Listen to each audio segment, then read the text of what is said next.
everyone, welcome back to another edition of Conversations About Collecting. Rob Wong here with Los Angeles outfielder and Mike Trout super collector. I guess we can call you that as well. Mike Trout. Obviously, it's an amazing thing to see you as part of a hobby. I know I can speak for the hobby itself that there's a lot of excitement to see you taking part, but I'm curious, like, how deep into it are you? I know you said you bought into a break before, but are you like on eBay with eBay safe searches? Or are you on Instagram all the time? What's that like? I'm pretty deep into it. I got back into it during COVID. When I was a kid, I was into it a little bit, not crazy like this, but I'm looking for, the rookie cards, and I do a mixture of basketball, football, obviously baseball. The Bowman chase with the young prospects, I think it's pretty cool. It gets you more engaged into the game, and instead of just watching your favorite team, you're collecting guys from other teams. So, what are you picking up these days? Been in Bowman lately. Yeah.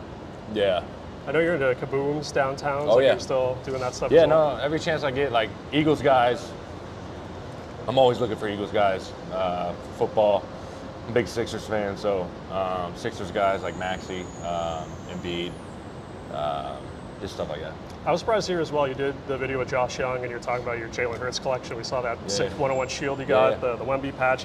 But you also said you were picking up Connor McDavid, and of course here we're in Canada, the home of hockey. What kind of McDavid stuff are you grabbing? Yeah, no, I mix in some hockey here and there. Our trainer's a big hockey guy, Mike Frosthead, so he keeps me in the loop of like who's good, who I should go. But obviously McDavid's one of the best in the sport, and he's a good card to have. You're a big Flyers guy as well. Flyers. Matvei Michkov, a big star. It's like I said, growing up I was big, in all the sports. Haven't watched hockey much. I like watching hockey playoffs. I think the regular season's great. I like going to games. Watching on TV is a little. It doesn't excite me, but playoff hockey, there's nothing better than playoff hockey. It's nice. Absolutely. Now, I think we're almost coming up on a year where you pulled your own card with your son. That famous viral video. What was that moment like, and where is that card right now? Yeah, so I bought 4 special boxes of the Bowman 2011, 4 different spots. Right. And I was going to keep 2 for my kids. For when they get older, they're going to open them up or whatever they want to do with them. And then 2 of them I was going to open. And I had them on my table for like a week. And every time Beckham would go by it, he would say, "Hey, Dad, can we open it?" And I'm just like, not yet. And then finally one day I was like, "All right, pick a box." And he picked a box, and it was that. Amazing. People want to say like, "Oh, it was set up," but it was one of the cooler moments. As a father, seeing my kid react to that, and now he likes to.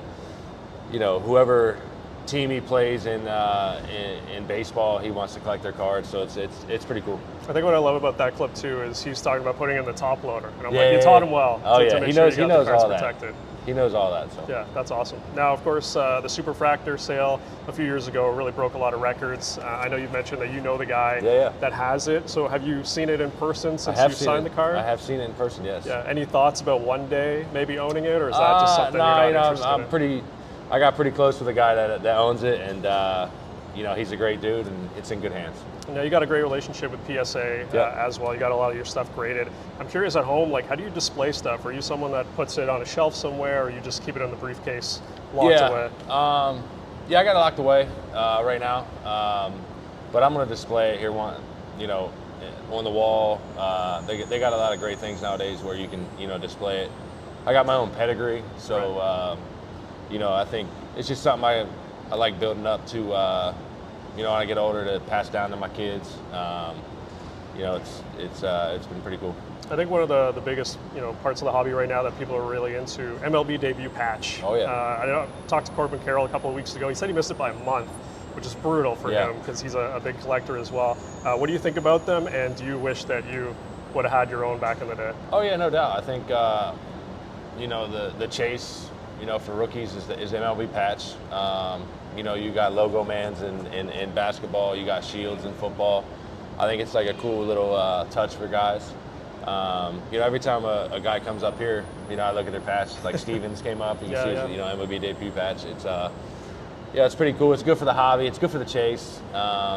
You know, and they're big cards. You know, they're life-changing cards. As you see the Skeens card. You know, that when that kid pulled that card, it's life-changing. So. Before we wrap up, I do want to do a rip with you. You got a box here. I'll show you what it is in a second. But a Holy Grail card, is there something you're thinking about? You go to bed dreaming about the one day that you do want to own in your collection? Holy Grail card.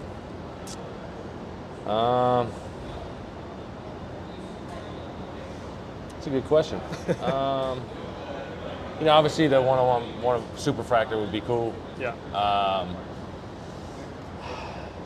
Not like vintage. Are you into like? Yeah, like I'm saying, like the Mantle would be cool. Yeah. Any MJ card.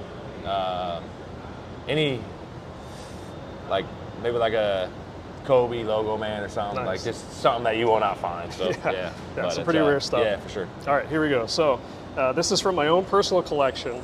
I've been waiting to find a time to rip it, but I have a box of the Ohtani 50/50. Obviously, your former teammate. I know you've talked. You got Ohtani stuff. I collect Ohtani stuff as well. What kind of crazy Shohei stuff do you have? Obviously, I think everybody remembers the card of him. Sorry to bring it up, but him striking you out at the WBC, and he's got that signed with you. Yep, I got that card. I got a lot of his rookies that are, you know, he was, you know, generous to sign for me. Few and Kanji, which are unbelievable. Like the signature is unbelievable. Yeah. You know, I think I got one of them from Yamamoto too. Nice. So it was, I think that's pretty cool to be able to just change it up, you know, with the Japanese signature. It's a sweet looking card. So. Yeah, totally makes it different. All right, you are the guest here, so you get to make your selection. One pack with Mike Trout. There we go. Let's see what he gets. Have you ripped any of this yourself? Yeah. So this is the first time. All right, let's see if we get any inserts, any refractors. Something backed up right here. Got some base. What we got here on the side? Nope. What comes in these things? I think there's like relics, there's autos, there's number cards. I think there's some refractors, but nice, nothing crazy. Not sure we got anything crazy there, but still cool, man. Yeah, I really appreciate the time. Appreciate you letting me rip. There he is, Mike Trout, LA Angels outfielder. Thanks to Grace of Angels PR for setting this up as well. I'm Rob Wong. Thanks for watching, and we'll talk to you on the next one.